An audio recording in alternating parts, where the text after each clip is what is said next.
Thank you again for coming. I wanted to talk a little bit about my major first because I feel like it's really relevant to the topic of politics of freedom and violence. Whenever I tell people, especially older people, that I'm studying peace and conflict studies, they get a little bit confused and I have to explain to them what it is. Sometimes if I'm tired, I'll just say I'm studying international relations and leave it at that. But it's a lot more than that, much like the Core Threads program. It's very interdisciplinary. So it is international relations in the way that nations work with each other, but it's also the history of those nations, political science. I've taken a course in peace theory and a little bit in political theory, so it's sort of all of these things coming together and studying the history of war, why we have war, and if we can promote peace. And I always thought it was really funny why they put the word peace first. I sometimes wish they would change the name of the major because as much as I do like studying peace, my major is studying war and studying conflict and human rights violations, things like that. So I always thought it was kind of interesting that you put the word peace first as if it's the main focus, when really it's more of a theoretical element of that major. And then very similarly, the Politics of Freedom and Violence course thread, I always thought it was really interesting that you put the word freedom first because we're studying violence as a way of hopefully promoting freedom for the future. So it's sort of the history of violence and theoretically how can we promote freedom, and then some specific examples of avenues where you have been able to promote freedom in the past. This thread is about detangling the relationship between freedom and violence and sort of where they intersect and when violence turns into freedom. It's a very modern topic. It's about anti-colonial affairs. We have the wars in Iraq and Afghanistan most recently, and the Middle Eastern political transitions and conflicts that have arisen from the Arab Spring. And I think a main question within this course thread is, why do these things happen? Why do we have so much violence? Why can't people get along with each other? That's a very theoretical question. Oh, that's a typo. But so why do they happen? And then what are the avenues for bringing about this change? In what ways does this happen? So the first course that I took for this course thread was actually my very first semester at Cal. I took Music of the Civil Rights Era. So this course was, it was really interesting for me because I was coming in as a potential music major. I really liked music, but I also really like the storytelling through music and not so much the technical aspects and getting everything perfect, but I really liked the expression of music. So this largely focused on people as entities for bringing about change or promoting freedom. So it's sort of an informal avenue for bringing about that change.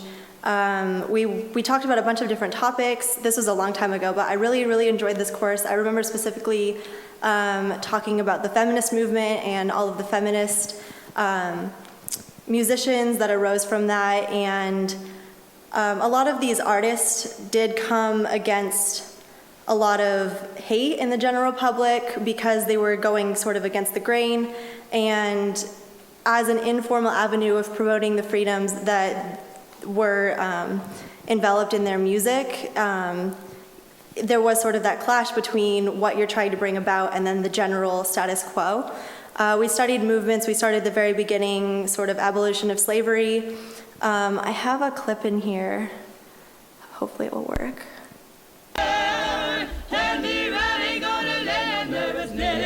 So we started with this kind of music. It's very ritual-based, a little bit religious, but it was just very, people trying to rid themselves of the woes that they were experiencing at the time. And then moved on to more modern civil rights movements and sort of Black Pride movements, the things like Say It Loud and Black and I'm Proud and Aretha Franklin's Respect. And through all these different genres, we had sort of a historical and political analysis of them. And this class within the Politics of Freedom and Violence thread in particular, I thought was interesting because it very much focused on people as entities and sort of that informal avenue. Sort of countering that, I'm taking a class this semester on War and Peace, European International Relations since 1914. In reality, we sort of started way back as the build-up to the First World War, and this class largely focused on states as entities. So instead of informal avenues of bringing about change and promoting freedom, it was about history and the history of war and the history of states' interactions with one another. And this focused on the idea of realism, that states are entities, they act as their own rational actors and are interacting with one another in the way sort of that people would.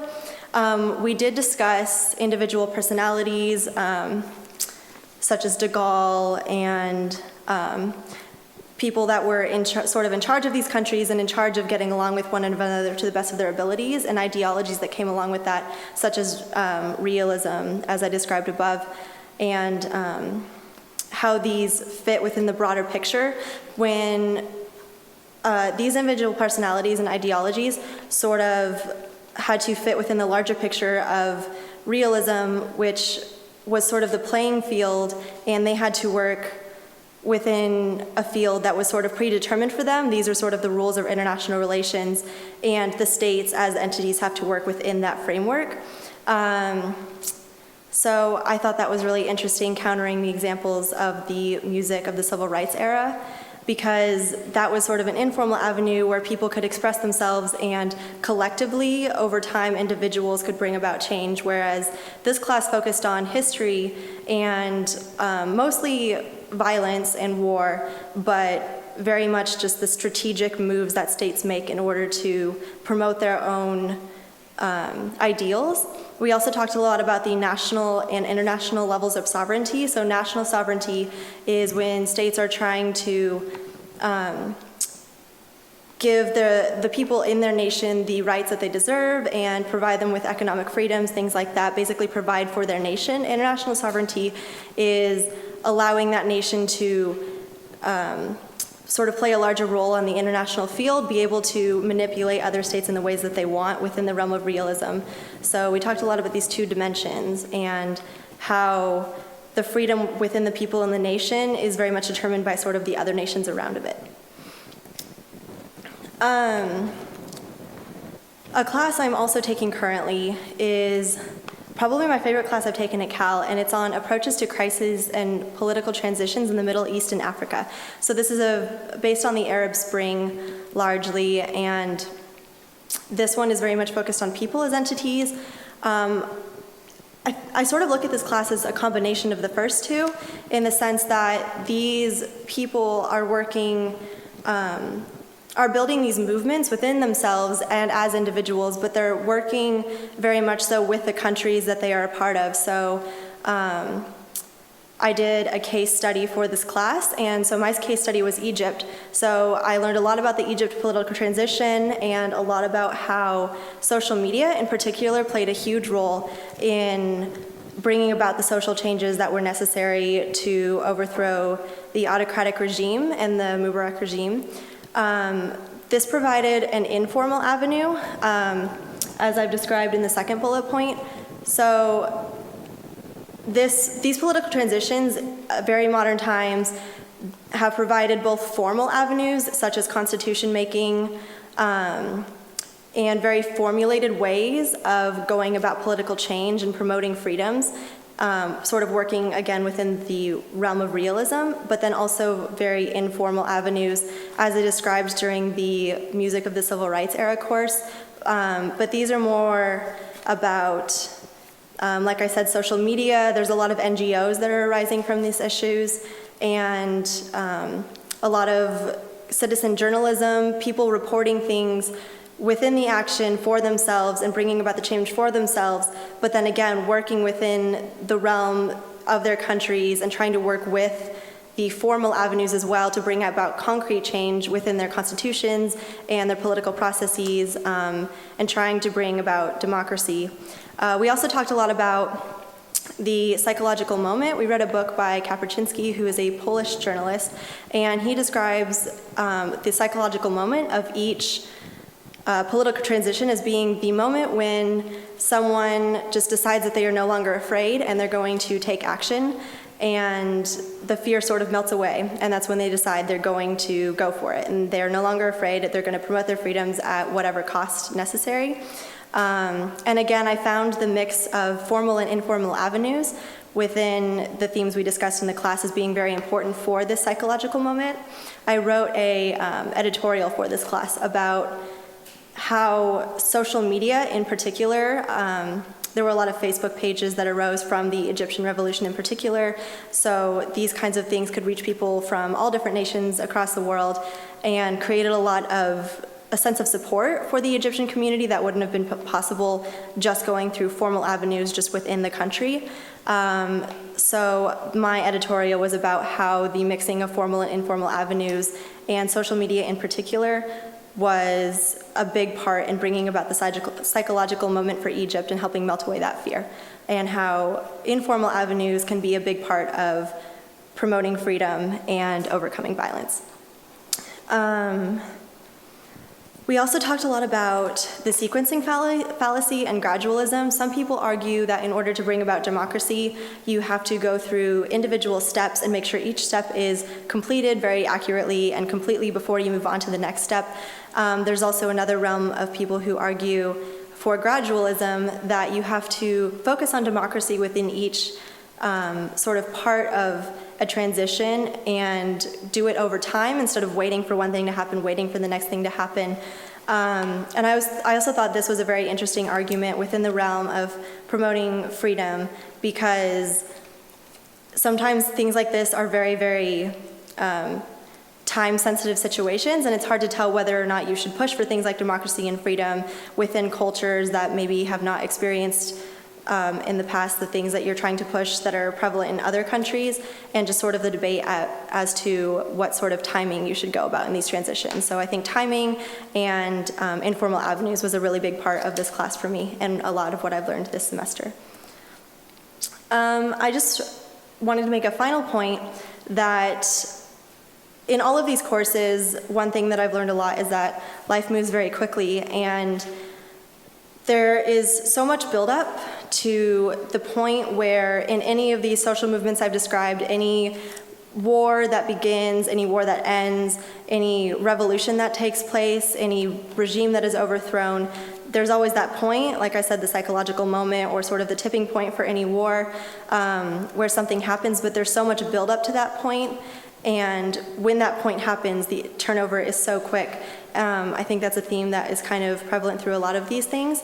And this picture was taken in Tahrir Square, which is in Cairo, after the former regime was overthrown.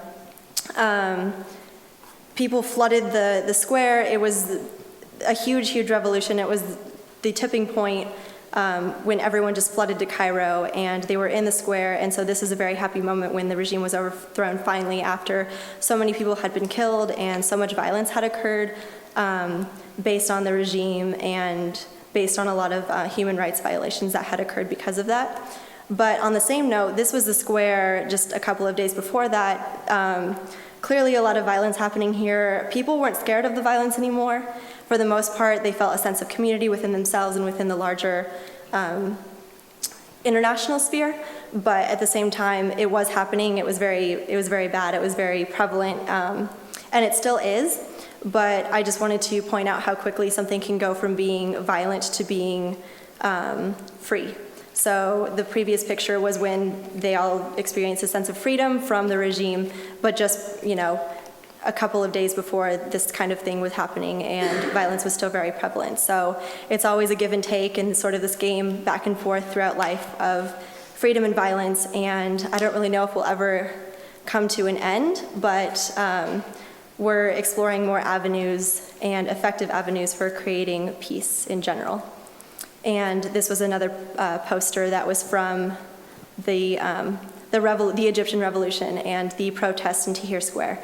And a lot of people created signs like this, and they were all over Facebook. And I just wanted to end with this picture because this was the moment when it was game over for the regime, and everyone felt that sense of things lifting off of them. And like I said, I don't know if it will ever be game over for every form of violence, but you can hope, and I hope through these courses that I've learned a little bit of sense of those sorts of avenues that you can use to overcome violence and promote freedom. Thank you.